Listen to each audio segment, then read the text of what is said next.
Hey, it's Soul back with some more 9.2 PTR coverage. If you haven't already, subscribe to the channel and hit that like button to cheese that YouTube algorithm. The other day, I talked about progression in 9.2 with regards to player power in endgame content. Today, I'm going to avoid spoilers and talk about progression through Zereth Modus the Zone and outdoor progression.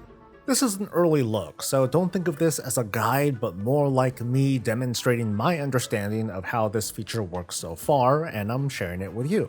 And I'll have a nice big guide for you as we get closer to the patch release. 9.2 is going to follow an 8-chapter campaign that will likely follow a similar flow to the 9.1 campaign, with 3 chapters available in the first week and more to follow up afterwards. We know the upcoming raid will take 2 weeks to fully open, so there's little reason to not expect that a simple time gate will set the pace for the campaign. Chapters 1 through 3 are what unlock the centerpiece feature of the patch, namely the Cypher Research Console. Completing Chapter 3 sets a milestone as well that lets your alt immediately skip the 9.2 introduction so they can immediately travel to Zereth Mortis and start progressing through the Cypher as well. From my impressions so far, the Cypher Research Console shares similarities to Covenant Sanctum upgrades in that they're a side venture. It's optional content that competitive-minded players don't have to participate in the slightest. Flying in Zereth Mortis is locked behind progressing through this feature, but in my opinion, the benefits of flying in this zone are for people who want to work in this zone. The target audience of this feature is clear. It's for players who have a lot of interest in outdoor world content and cosmetic rewards.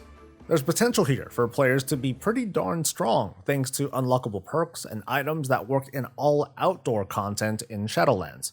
Maybe there's a scenario where someone with the right perks and gear will easily hold their own in war mode versus others in PvP or raid gear, but that's just a guess right now.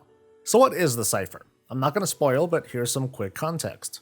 Zereth Mortis is a mysterious place with lots of secrets. At the start of the patch, you'll run into this little ally that I think is called Pokepoke, but I'm going to call him Poco for short. Poco is a robotic Rosetta Stone-like creature that'll follow you around to, in so few words, open up more of the zone for exploration and discovery. This progression is paced by 2 familiar mechanisms, currency and time. The currency is called Ciphers of the First Ones, and can be found in Zereth Mortis by completing daily content, finding treasures, killing rares, and maybe more. That method is pretty straightforward, you just gotta keep looking for this currency. As you progress through the Cypher's tree, different upgrades will take a certain amount of time to research. Each column is a separate unlock. You can only research 1 node at a time per column, so in theory you can research something on all 4 columns simultaneously. Also, these bottom 2 nodes here can be researched independently of everything once you have access to those columns, so in theory up to 6 total nodes can be researched at once. Now, almost nothing I said here made sense, so let's look back at what these research nodes are, and then we'll come back to this.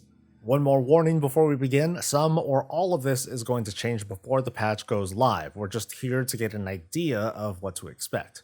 Material understanding is where you start, and it unlocks your Poco Buddy. While Poco is out, there are clickable nodes to find that when you read them will unlock a powerful buff like increased crit damage in a wide area. It's perfect if you're doing some quests or if you're killing a rare nearby. Poco can find other neat buffs in the zone by finding certain NPCs, and those buffs are not limited to a certain area.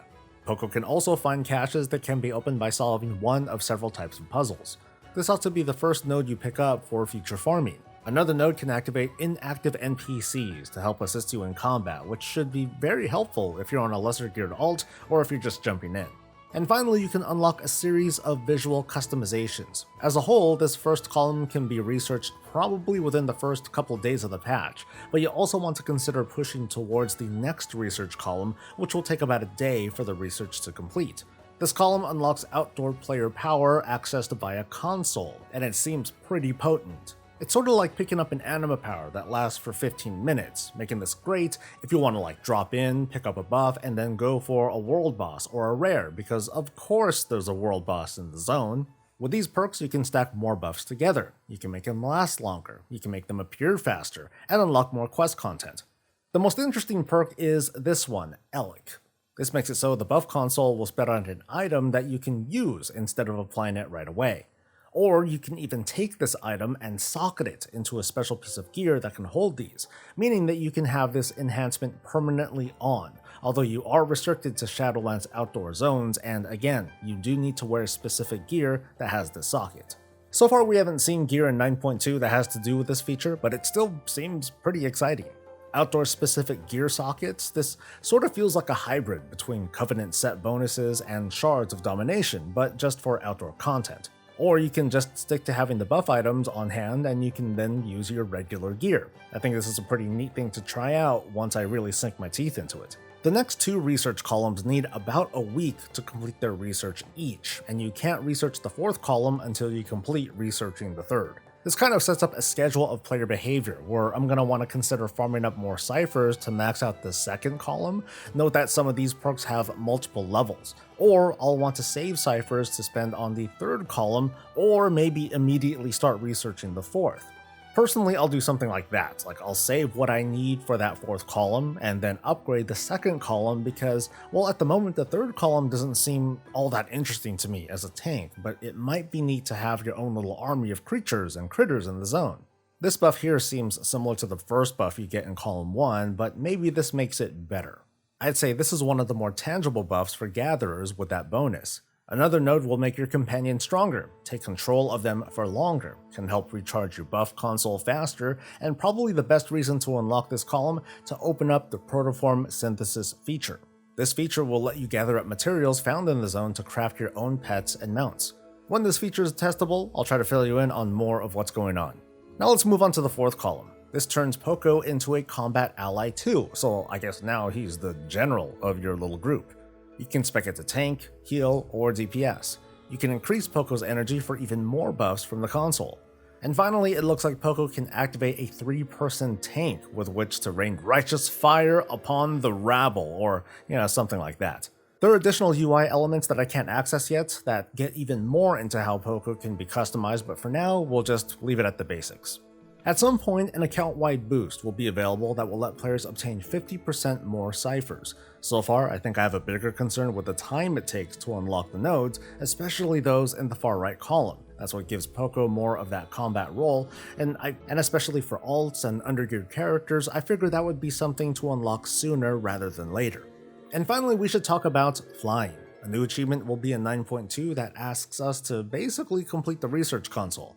A big thanks to one of our viewers, L-Plague, the F is silent by the way, for providing this information. It's not until you fully complete a column when credit towards the achievement is given, so even after taking 2 or so weeks to unlock all 4 columns, you've also got to progress down the tree and fill out each node.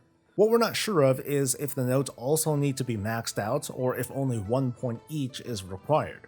Let's assume the worst though. With enough ciphers and little to no breaks between research of every node, it's going to take somewhere around 20 days to fully unlock the cipher and thus flight.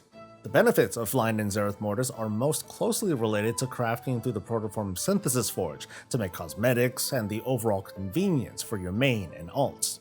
At the moment, I can't say if these areas on the map are only accessible with flight, but it would be cool if these islands had resources that we needed to make these pets and mounts. It makes flight to unlock even more content rather than just be a perk for alts now that you've finished everything. As for what I think so far, it's safe to say that I'm excited to learn more about how all this is going to work. Once we start seeing gear drop, we can try slotting this gear with console buffs to see just how powerful our characters can become. Like, how would this work out in the Maw and Korthia when we stack like 2 legendaries, a 4-piece set bonus, domination shards, and Zereth Mortis gear? It sounds ridiculous and fun in the sense that I'm only doing it for fun, and not so I can like time a key or clear a raid boss. The time it takes to unlock flight is of a slight concern. I see the duality of people reacting to the Cypher as both a super grindy required system that locks flight, but also a literally useless feature that 0 people will do because it has almost nothing to do with PvP, or dungeons, or raids beyond it being inside Zereth Mortis. I think the biggest gripe that I have so far is that you have to unlock these columns in order. I'd like to have the freedom to choose the columns I want, or even better, be able to put points into unlocking access to all 4 columns simultaneously. Whatever time that comes from that, that can be saved and maybe make these other research times longer for all I care. The difference between 18 and 24 hours frankly doesn't make a difference. I just want to have the freedom to make Poco into a bodyguard sooner if that's what I feel like doing.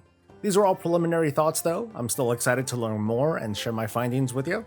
And now the floor is yours. What do you think so far? Let us know in a comment. Like the video if you enjoyed yourself, and I will see you later. Until then, stay safe, stay healthy, and stay breezy.